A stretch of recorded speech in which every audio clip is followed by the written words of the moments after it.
Alhamdulillahi Rabbil Alamin. Wassalatu wassalamu ala khatamin nabiyyin. Amma ba'd. Fa'a'udhu billahi minash shaytanir rajim. Bismillahir rahmanir rahim. Mes chers frères en islam, répétez à haute voix après moi. As-salatu wassalamu alayka ya Rasulallah.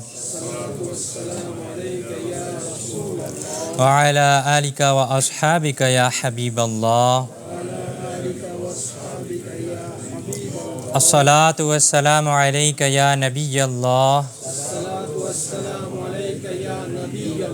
Wa ala alika wa ashabika ya Nurallah. Nawaitu sunnat al-i'tikaf. J'ai fait l'intention de la retraite spirituelle en étant dans la mosquée. Mes chers frères en islam, il y a beaucoup de bienfaits à réciter la salat ala nabi, c'est-à-dire le Durud Sharif sur le bien-aimé prophète sallallahu ta'ala alayhi wa sallam. Il est rapporté dans un hadith que le dernier prophète d'Allah sallallahu ta'ala alayhi wa sallam a prononcé la belle parole suivante: Salatukum alayya muhrizatun li du'aikum wa mardatun li rabbikum wa zakatun li a'malikum. Votre salat, votre Durud Sharif sur moi est une protection pour vos doigts, une cause de l'agrément de votre Seigneur et une purification de vos œuvres, de vos actes. Subhanallah. Donc essayons-nous aussi de prendre cette bonne habitude, cette noble habitude de réciter avec constance, en définissant un nombre chaque jour, en définissant une routine régulière, le nombre de fois que l'on va réciter la salat ala nabi, le Durud Sharif sur le bien-aimé prophète sallallahu alayhi wa sallam. En faisant cela, on appliquera aussi, Inch'Allah, ce hadith-là. Qu'Allah Azza wa Jal nous permette de mettre cela en pratique. Amin. Sallu ala al-habib, sallallahu ta'ala ala Muhammad, sallallahu alayhi wa sallam. Chers frères en islam, avant d'écouter le discours d'aujourd'hui, essayons de faire de bonnes intentions. Car le bien-aimé prophète sallallahu ta'ala alayhi wa sallam a dit innamal a'malu bil niyat, c'est-à-dire les actions ne valent que par leurs intentions. Donc essayons de faire la bonne attention, Inch'Allah, qu'on écoutera maintenant le discours d'aujourd'hui du début à la fin, pour obtenir l'agrément d'Allah, pour obtenir les récompenses, pour obtenir la science religieuse, pour essayer de mettre en pratique la science religieuse, pour essayer aussi de la propager autour de nous. Qu'Allah Azza wa Jal nous permette de retenir ce que nous entendrons et de le mettre en pratique. Amin. Bijahi Nabil Yamin sallallahu alayhi wa sallam. Chers frères en islam, Allah Azza wa Jal dit dans le noble Coran: وَنُنَزِّلُ مِنَ الْقُرْآنِ مَا هُوَ شِفَاءٌ وَرَحْمَةٌ لِلْمُؤْمِنِينَ صدق الله العظيم وصدق رسوله النبي الكريم. Traduction des Kanz al-Irfan. Et nous faisons descendre dans le Coran ce qui est une guérison et une miséricorde pour les croyants. Et nous faisons descendre dans le Coran ce qui est une guérison et une miséricorde pour les croyants.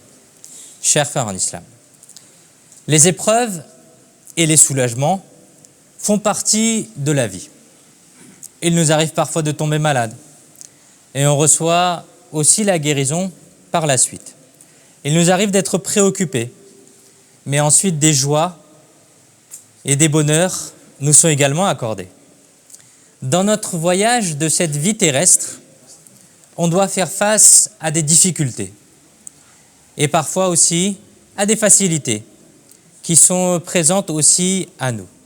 La Ummah de l'Islam porte en elle une tradition vieille de presque 1500 ans qui, hélas, de nos jours, on commence à l'oublier petit à petit. Et c'est une tradition qui, dans les peines, dans les douleurs, dans les préoccupations et les épreuves auxquelles les musulmans s'attachent. Quelle est cette chose-là? Quelle est cette tradition-là? C'est la tradition de s'attacher à Allah Azza wa Jal. C'est la tradition de réciter des wird, des wadha'if et adopter des remèdes spirituels.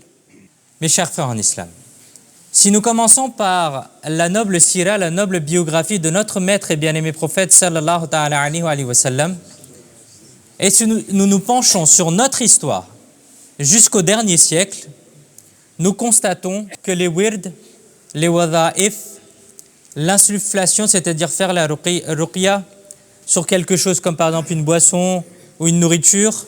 En ourdou, on appelle ça faire le dam. Réciter la salat ala nabi, c'est-à-dire le durud sharif sur le bien-aimé prophète sallallahu ta'ala alayhi wa sallam, et les remèdes spirituels faisaient partie des pratiques courantes des musulmans. Mais à présent, cette habitude n'a pas totalement disparu, alhamdulillah. Mais l'attention accordée à cet aspect a sensiblement diminué. Parce que nous sommes devenus très, malheureusement, parfois matérialistes. Désormais, notre attention, elle se tourne en premier lieu, en général, sur les moyens apparents. C'est-à-dire que si nous tombons malades, notre premier regard se tourne vers les médicaments ou le médecin.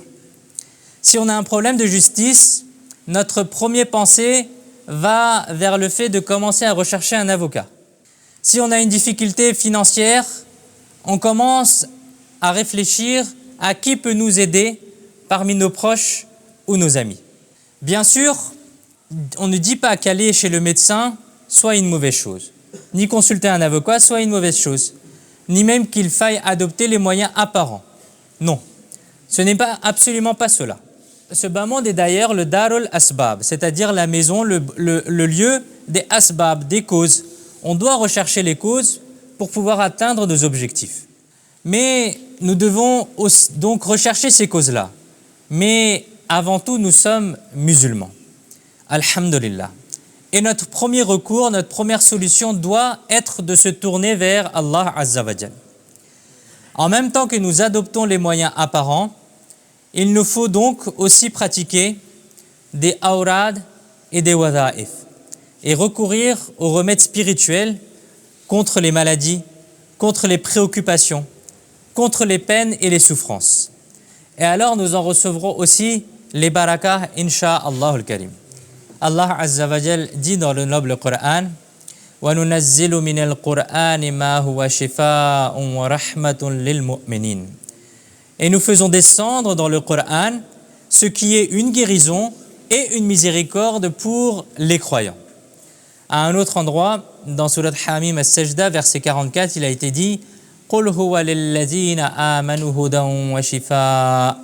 Dis, ô bien-aimé, dis, il est pour les croyants un guide et une guérison. Le Coran, c'est une hidayah, c'est un guide, mais aussi une guérison. Et Sayyidina Abdullah ibn Abbas, radiyallahu ta'ala anhu, le célèbre compagnon, a dit un jour: le noble Coran délivre de toutes les maladies. Allahu Akbar.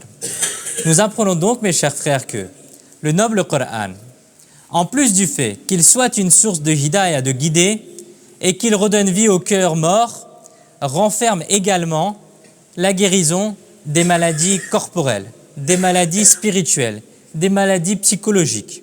Bien plus, le dernier prophète d'Allah, sallallahu ta'ala alayhi wa sallam, a dit: Khayrud dawa'il al-Qur'an. C'est-à-dire le meilleur remède est le Qur'an.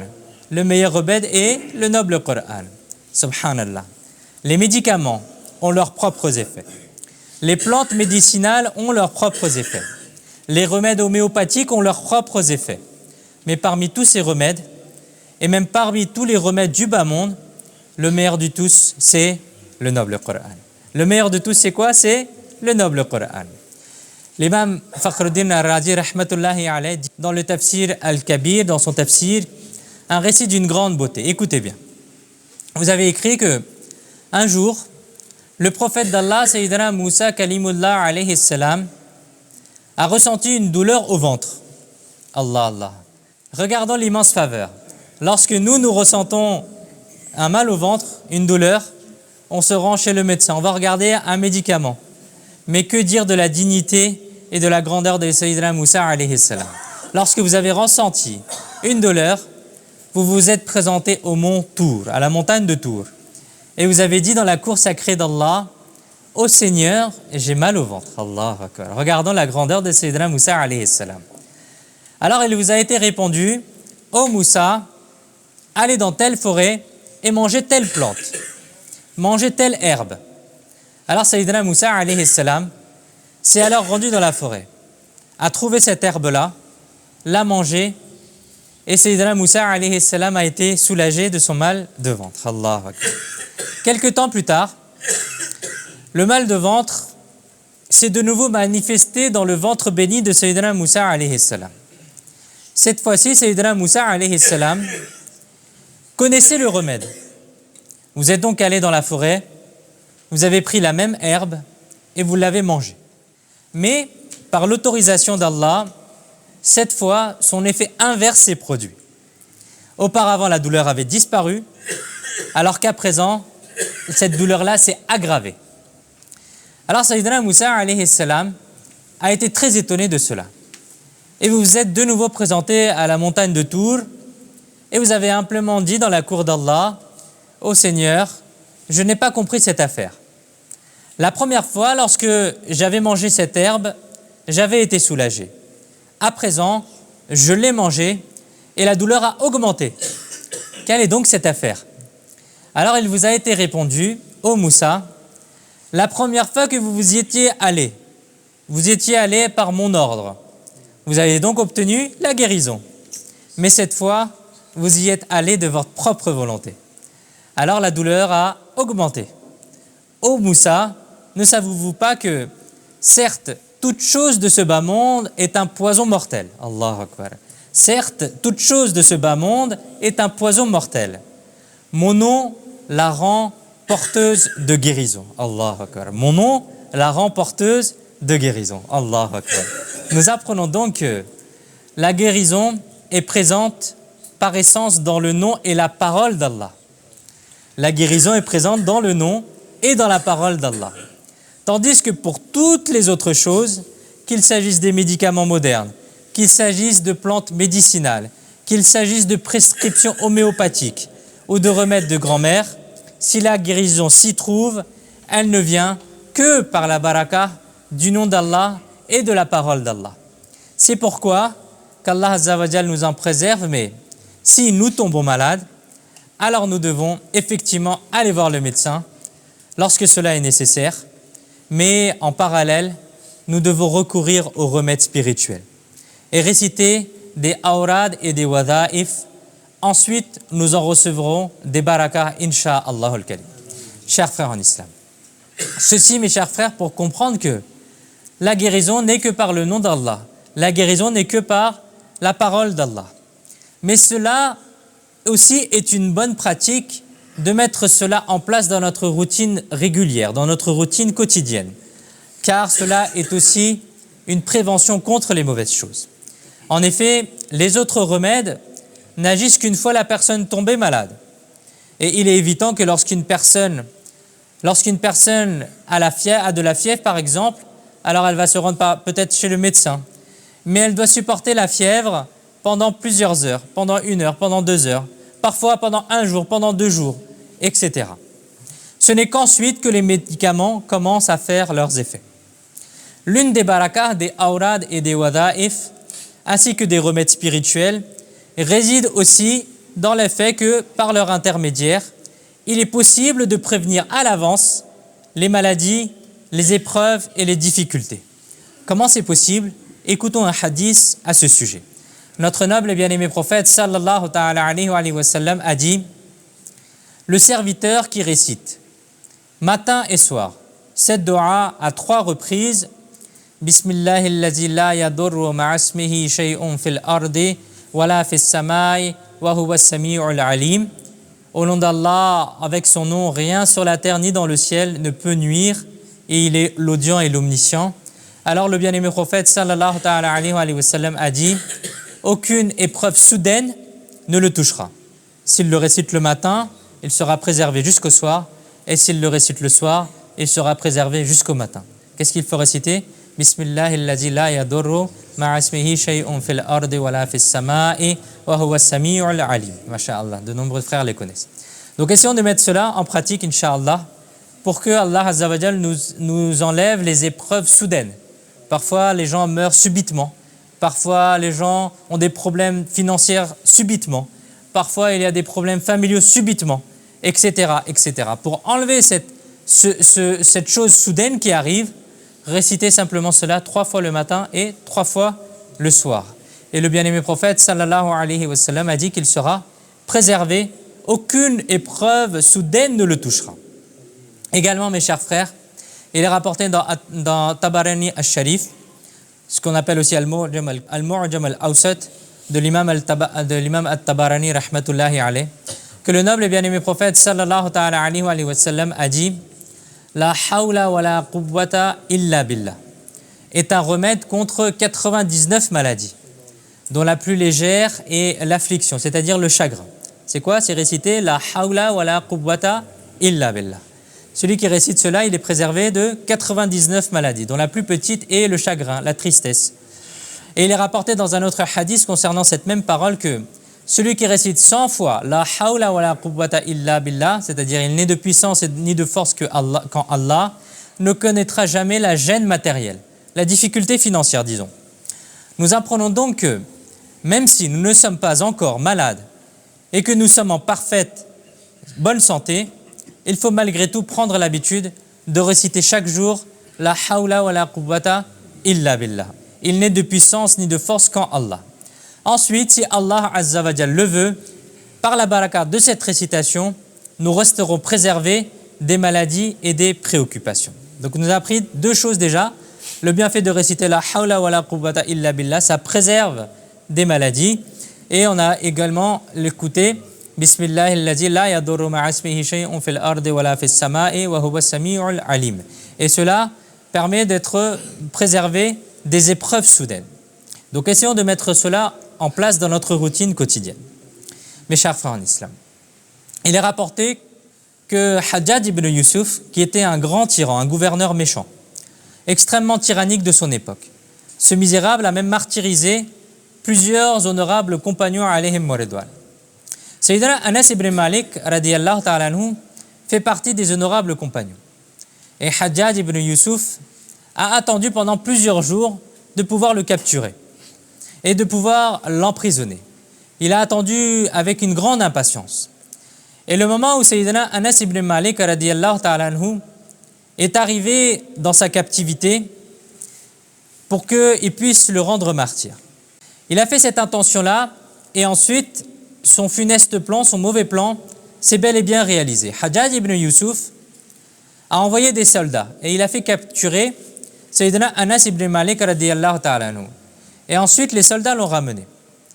À présent, Sayyidina Anas ibn Malik radiyallahu ta'ala anhu se tenait en face de Hajjaj ibn Yusuf, le gouverneur tyran, le gouverneur qui est prêt à tuer sans aucune raison. Hajjaj ibn Yusuf a dit « Oh Anas, sais-tu pourquoi je t'ai fait appeler ?» Alors Sayyidina Anas ibn Malik radiyallahu ta'ala anhu a répondu « Je ne le sais pas. » Hajjaj ibn Yusuf a dit « Je veux vous mettre à mort de la plus mauvaise manière, de la manière la plus terrible. » Alors Sayyidina Anas ibn Malik radiyallahu ta'ala anhu, écoutez bien, devant le gouverneur, qu'est-ce qu'il répond? Il a répondu « Vous ne pourrez pas faire cela. » Regardons la certitude, le yaqin de Sayyidina Anas ibn Malik radiyallahu ta'ala anhu. Hajjaj ibn Yusuf, le plus injuste et le plus tyrannique des gouverneurs, se tient devant lui, l'épée à la main, prêt à lui couper la tête. La cour est la sienne, les soldats sont les siens. Tout ce qui est autour de lui va et soutient Hajjaj ibn Yusuf. Et il va proférer des menaces de mort. Malgré cela, Sayyidina Anas ibn Malik affirme avec une certitude parfaite, avec un yaqin kamil, tu ne peux en aucun cas me tuer. Alors Hajjaj ibn Yusuf perd ses moyens et il dit, pourquoi donc? Quel empêchement y a-t-il? Pourquoi est-ce que je ne pourrais pas te tuer? Sayyidina Anas ibn Malik radiyallahu ta'ala anhu a répondu, le bien-aimé prophète sallallahu ta'ala alayhi wa sallam m'avait enseigné une dua, je l'ai déjà récitée. Tu ne peux donc en aucun cas me causer du tort. Allahu Akbar. Recherchez, mes chers frères, cette dua-là. C'est une très belle dua, une dua qui est un peu longue. Si les frères veulent, Inch'Allah, la recevoir, ils me le demanderont, Inch'Allah. On l'appelle la dua de Anas ibn Malik. C'est une dua très longue et il nous convient aussi de la réciter. Bref, Hajjaj ibn Yusuf a encore prononcé quelques paroles. Puis finalement, a dit avec beaucoup de respect cette fois-ci, « Oh Anas, veuillez regagner votre demeure. » Vous êtes alors rentré chez vous.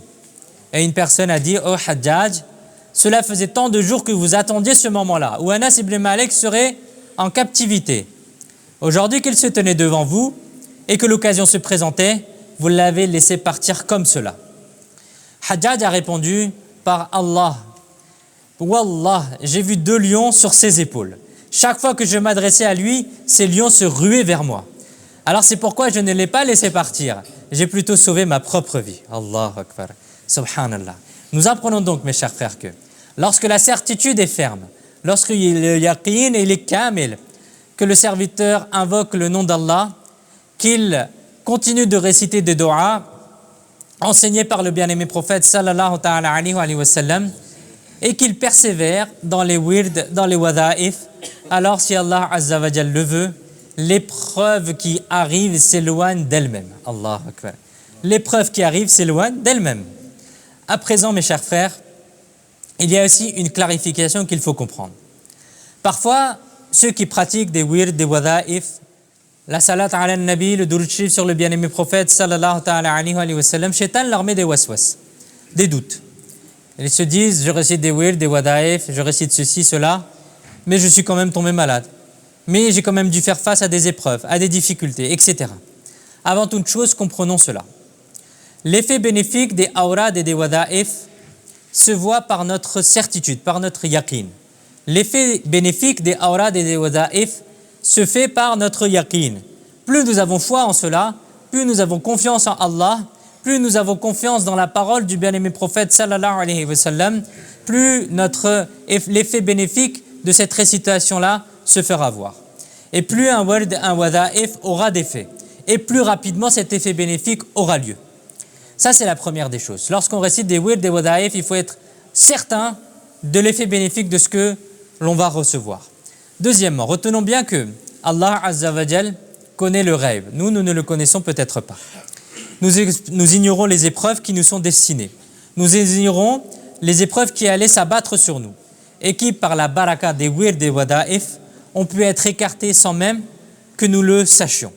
Il est possible que nous allions être frappés d'une crise cardiaque, mais que par la baraka des wird, des wada'if, ce soit finalement une douleur musculaire qui arrive. Il est possible que notre boutique, que notre commerce allait prendre feu, mais que par la baraka des wird, des wada'if, l'affaire se soit réduite à simplement une réduction des ventes.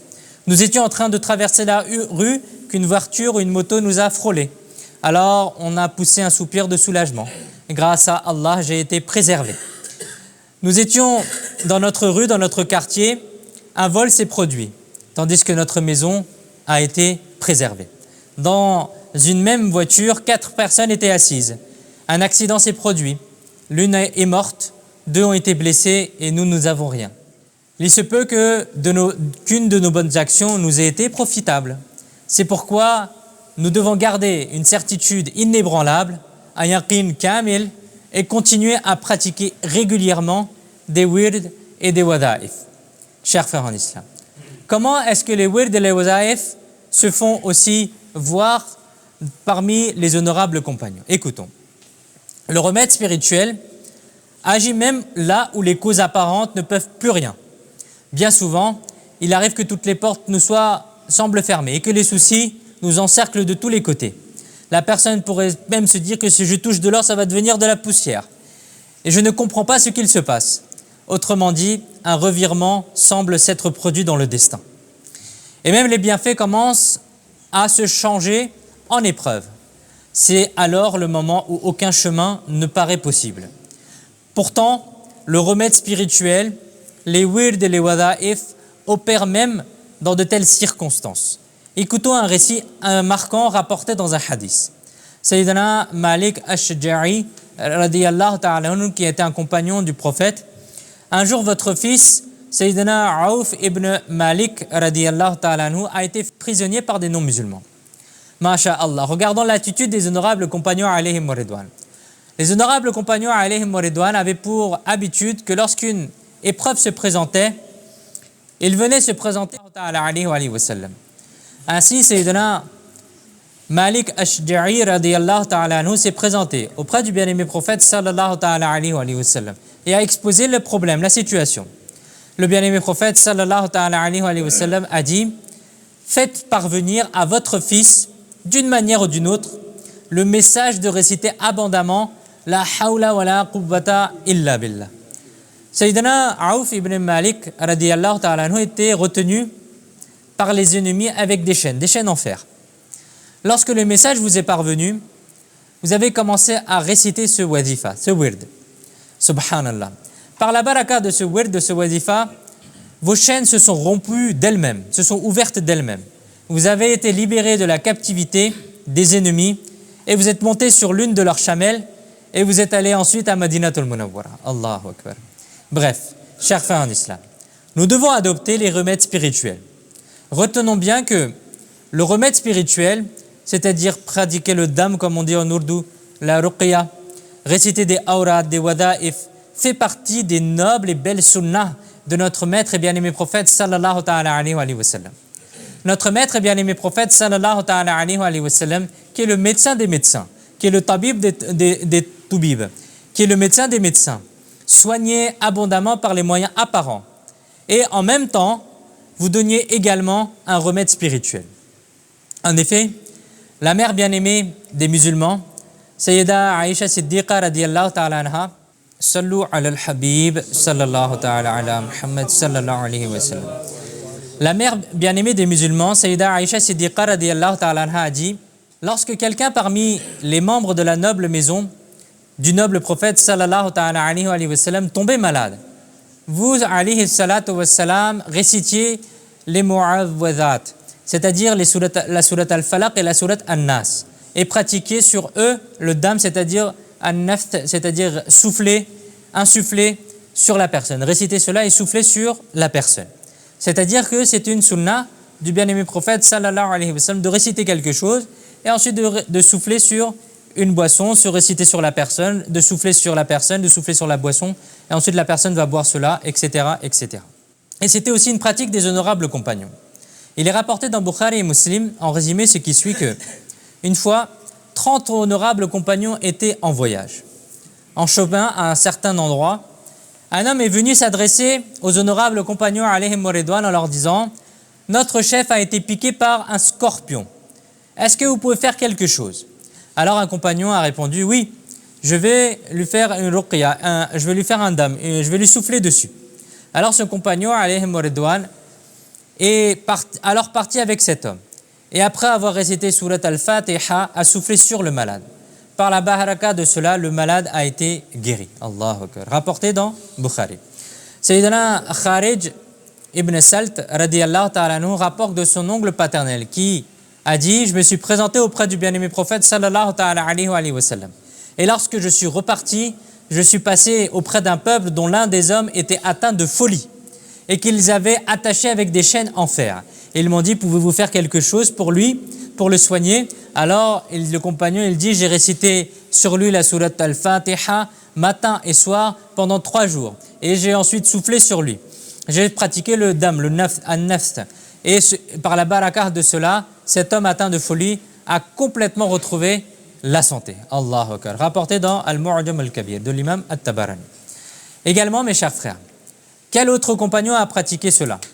Une fois, il y a de nombreux exemples. Prenons-en un autre. Une fois, l'empereur de Rome, un non-musulman, a écrit au deuxième calife des musulmans, Sayyidina Umar al-Faruq al-A'zam, radiyallahu ta'ala, en disant: je souffre d'un mal de tête permanent. Si vous disposez d'un remède, pour cela, veuillez me l'envoyer. Regardez ce que Sayyidina Umar radiyallahu ta'ala a fait. Sayyidina Umar radiyallahu ta'ala lui a alors envoyé un bonnet. Alors lorsque l'empereur de Rome portait ce bonnet, son mal de tête s'arrêtait. Et lorsqu'il l'enlevait, sa douleur revenait. Alors cela l'a profondément étonné. Finalement, l'empereur de Rome a décousu le bonnet et y a trouvé un morceau de papier sur lequel était écrit Bismillahir Rahmanir Rahim, simplement. Allahu Akbar. Rapporté dans le tafsir al-Kabir de l'imam Fakhruddin al-Razi, rahmatullahi alayhi. Allahu Akbar. Parmi les pieux prédécesseurs aussi, mes chers frères, il y avait la pratique d'écrire des choses nobles et ensuite de les mettre dans un tissu, dans un vêtement. Comme par exemple, aujourd'hui, on fait ce qu'on appelle des ta'wiz, c'est-à-dire des talismans. On traduit parfois ça par des amulets. Et parfois, certaines personnes ont un doute par rapport à cela. On va essayer d'éclairer cela aussi aujourd'hui. L'imam al-Shafi'i, rahmatullahi alayhi, a une fois reçu la plainte d'un homme au sujet de sa maladie de l'œil. Vous lui avez fait un ta'awiz. L'imam al-Shafi'i, rahmatullahi alayh, il fait un ta'awiz, c'est-à-dire une amulette, un talisman, avec écrit Bismillahir Rahmanir Rahim et le verset 22 de Surat Qaf et le verset 44 de Surat Hamim as-Sajda. Et par la bénédiction du port de cela, cette maladie a disparu. La maladie des yeux que cette personne avait a disparu. Mes chers frères en islam, nous apprenons donc que porter un ta'awiz, un talisman, et en tirer bénéfice est tout à fait permis. Il existe certains récits dans lesquels il a été défendu de porter des tama'im. À la lecture de ces récits, certaines personnes tombent dans une mauvaise compréhension. En réalité, les tama'im sont une chose, tandis que les ta'awiz sont une autre chose. À l'époque de la Jahiliya, les non-musulmans écrivaient les noms de leurs fausses divinités ainsi que des paroles de shirk, de polythéisme, puis les portaient autour du cou et les utilisaient de différentes manières. C'est cela que l'on appelle les tama'im. Tandis que les ta'awiz, les talismans, elles contiennent des versets du noble Coran, les noms bénis d'Allah, leurs valeurs numériques parfois, ainsi que des do'as et des invocations. Allama Ali al-Qari, rahmatullahi alayhi, a dit « Attacher des tama'im ou en faire usage de quelque manière que ce soit n'est absolument pas permis. Tandis que l'usage des ta'awiz, c'est-à-dire des talismans, est non seulement permis, mais il est également mustahab, c'est-à-dire recommandé, apprécié et porteur de baraka. Lorsque l'imam al-Qushayri rahmatullahi alayhi a vu en rêve le noble et bien-aimé prophète sallallahu ta'ala alayhi wa sallam, le noble et bien-aimé prophète sallallahu ta'ala alayhi wa sallam vous a dit en rêve « Pourquoi êtes-vous préoccupé ?» L'imam al-Qushayri rahmatullahi alayhi a répondu « Mon fils est malade, son état est très critique. » Alors le bien-aimé prophète sallallahu ta'ala alayhi wa sallam a répondu « Pourquoi ne portez-vous pas attention sur les versets de guérison ?» Alors à son réveil, l'imam al-Qushayri rahmatullahi alayhi a récité les versets de guérison 3 fois et a soufflé sur son enfant.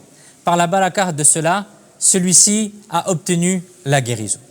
Voici les versets de guérison qui ont été mentionnés dans cet événement. Je vais simplement donner les titres.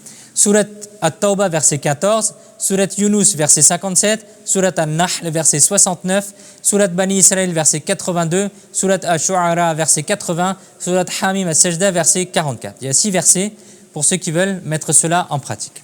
Chers frères en islam, que nous récitions n'importe quel verset du Coran, il n'y a que des barakas. Mais les respectables savants ont mis en lumière certaines barakas précises de certains versets du Coran. Écoutons quelques bienfaits par rapport à cela. Écoutez bien. Si l'on récite 100 fois Surat al-Fatiha, la doua qui est demandée est exaucée. C'est-à-dire si une personne récite 100 fois Surat al-Fatiha et fait doua par la suite, sa doua est exaucée. La récitation de Surat al-Baqarah fait fuir Shaitan de la maison.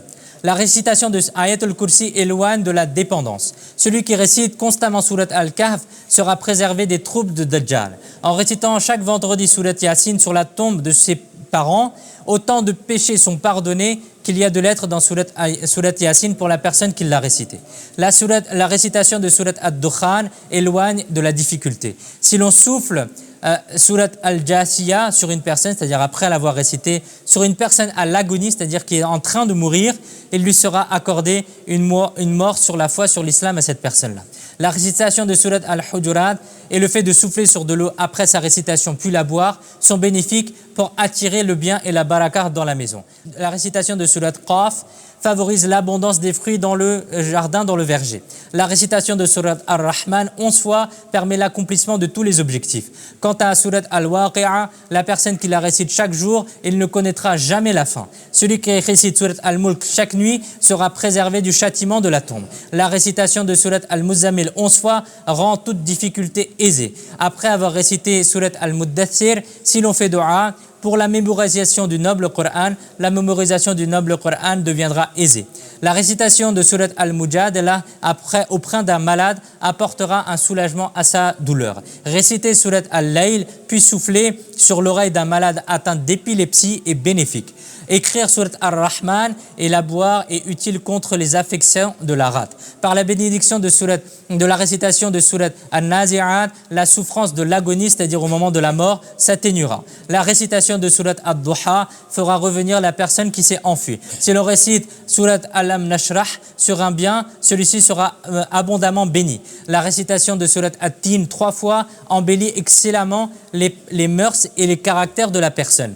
Dans surat Al-Alaq se trouve un remède contre les douleurs articulaires. Quiconque récite surat Al-Qadr le matin et le soir, Allah Azza wa Jal élèvera son honneur. Surat Al-Bayyina constitue un remède contre la leucodermie et la jaunisse. Réciter surat Al-Adiyat et souffler sur toute personne ou tout animal atteint d'un mauvais œil est bénéfique. La récitation de surat Al-Qari'a préserve des calamités et des problèmes. La récitation de surat At-Takasur 300 fois permet d'acquitter très rapidement une dette. La récitation de surat Al-Asr dissipe la tristesse et le chagrin. La surat Al-Humazah et la surat Al-Fil sont éprouvées, c'est-à-dire les gens en témoignent, que pour se préserver, ça permet de se préserver du mal de l'ennemi. Et la surat Al-Quraysh, la surat Quraysh est éprouvée pour la préservation de la vie.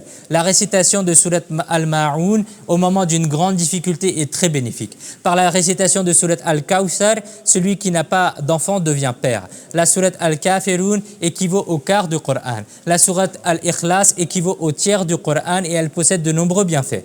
Les surat Al-Falaq et An-Nas préservent du mal des djinns, des shaitans et des envieux. Allahu Akbar. Mes chers frères en islam, regardons tous les bienfaits et toutes les barakas qu'il y a renfermés dans le noble Coran. Mais malheureusement, à notre époque, on est devenu parfois un peu matérialiste. On se pose surtout les questions sur les causes apparentes. Comment je vais guérir ? Comment je vais sortir de mes problèmes? Comment je vais sortir de mes ennuis? Comment je vais avoir la baraka chez moi? Cela, on le pense moins. Comment est-ce que je vais obtenir la guérison par les remèdes spirituels? J'y réfléchis moins. Chers frères en islam, qu'Allah Azza wa Jal nous accorde la grâce d'en mettre cela en pratique. Efforçons-nous d'adopter également les remèdes spirituels et prenons l'habitude de réciter les awrad et les wadha'if. De même que le traitement médical a ses règles de bienséance, de respect et ses précautions, de même le remède spirituel a également ses règles de bienséance, de adab et ses conditions. Il est également nécessaire de prendre cela en compte. Essayons d'en comprendre quelques-uns. Sayyidi Ala Hazrat, le muhaddis de Berelvi, l'imam Ahmad Razakha rahmatullahi alayhi a écrit « Lorsque l'on récite un wird ou un wazifa, celui-ci doit se faire pour l'accomplissement d'une chose licite, un moyen d'exprimer son humilité dans la noble cour d'Allah. Et de plus, la personne qui le récite doit faire cela, ce wird, ce wazaif, un moyen de recours dans la noble cour d'Allah et l'accomplir avec l'intention d'obtenir une récompense. Avec de telles intentions, il est également permis d'accomplir ce wird, ce wazifa dans la mosquée. Si ce wird et wazifa c'est uniquement accompli avec l'intention d'obtenir son besoin, cela ne demeurerait certes permis, mais aucune récompense ne sera obtenue. Et il est préférable de ne pas faire ce wird de ce wazifa dans la mosquée. Si on fait cela dans la mosquée, il faut le faire avec l'intention d'obtenir la récompense. Un wird et un wazifa doit viser l'obtention d'une chose licite. S'il est destiné à une chose illicite, par exemple susciter une discorde entre un époux et une épouse, alors un tel wird, un tel wazifa est haram. Et même si ce wird et ce wazifa concernent une chose licite, mais qu'il est pratiqué par une méthode illicite, comme au moyen de sciences occultes, etc., alors cela est également haram. Pour que les awrad et les wadha'if produisent leurs effets, il y a 7 conditions. Premièrement, consommer une nourriture halal et se préserver des aliments haram. Dire la vérité. Deuxièmement, dire la vérité et se garder constamment du mensonge. Troisième chose, maintenir une intention droite et pure en accomplissant toute bonne action uniquement pour Allah. Quatrième chose, observer pleinement les prescriptions de la charia. Cinquième chose, respecter les piliers de la religion tels que le Coran, la Kaaba, les prophètes, la prière, etc. Et témoigner sans cesse de respect et de considération envers les pieuses personnes. Quelle que soit l'invocation ou la pratique récitée, la réciter avec la présence du cœur et de l'esprit. Avoir une conviction entière et ferme, un kamil yakin, un yakin kamil, en l'efficacité de toute pratique et de toute invocation que l'on récite. Si l'on fait cela, alors aucune hésitation et aucun doute ne doit arriver dans notre cœur. Alors l'invocation et la pratique, ou sinon l'invocation et la pratique ne conservera plus son effet.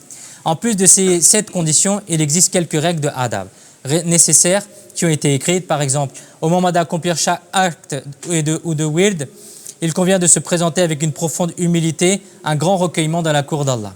Deuxième chose, avant de commencer chaque acte, il convient de faire quelques sadaqas.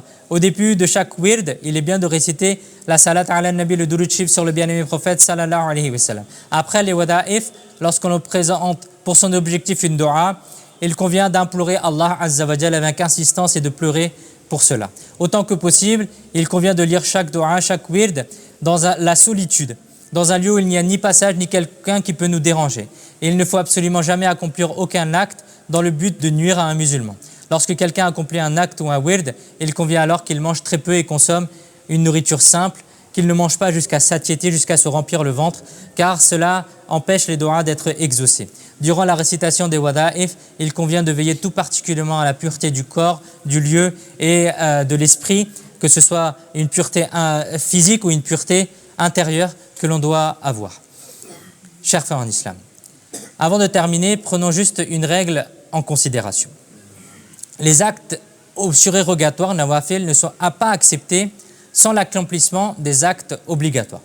Il est nécessaire, lorsque l'on pratique des wird, des wada'if, ou même lorsqu'on va appliquer des prières surérogatoires comme la prière de tahajjud, de ishraq, de tchaj, de duha, etc., il est nécessaire d'avoir déjà accompli ces fara'id. C'est-à-dire que si une personne, elle n'a pas accompli ces fara'id, s'il lui reste encore des prières qu'elle a ratées, qu'elle doit accomplir, elle doit d'abord prendre cela en compte. Elle fait ses autres prières nawafil, c'est bien, c'est une bonne habitude, il ne faut pas la lâcher, mais en plus de cela, il faut pratiquer et rattraper les choses qui sont qada. Tous les actes obligatoires, surérogatoires ne sont pas acceptés, c'est une règle qu'il faut retenir. Tous les actes obligatoires ne sont pas acceptés tant que l'on n'a pas accompli nos actes obligatoires fara'id. Celui qui a raté des prières, qu'il doit d'abord rattraper ses prières. Celui qui a raté des jeûnes, il doit d'abord rattraper ses jeûnes avant de faire des jeûnes surérogatoires. Celui qui doit donner la zakat des années précédentes, s'il n'a pas donné sa zakat, il doit faire le calcul et donner la zakat des années précédentes avant de commencer à donner des sadaqah nawafil, nafila. Qu'Allah Azza wa Jal nous permette de retenir ce que nous avons entendu et de le propager aux autres. Amin. Bijahin bil yamin. Sallallahu ta'ala alayhi wa sallam. Sallu ala al-habib. Sallallahu ta'ala ala Muhammad. Sallallahu alayhi wa sallam.